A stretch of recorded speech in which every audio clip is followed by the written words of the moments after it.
যে আমাদের উচিত শুধু আল্লাহর দিকে একনিষ্ঠ হওয়া, দুনিয়াকে ভালো না বাসা, কিচ্ছু না দুনিয়াটা।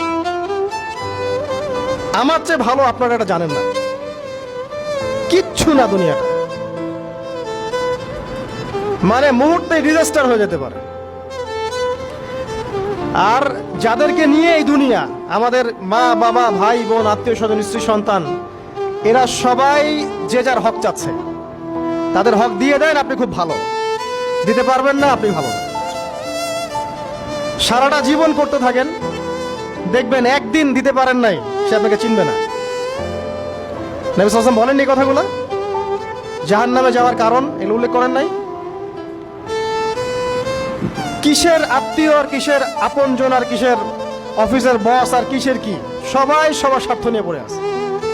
শুধু একজন সত্তা আপনার কাছে স্বার্থ চায় না, সে কে? আল্লাহ পাক।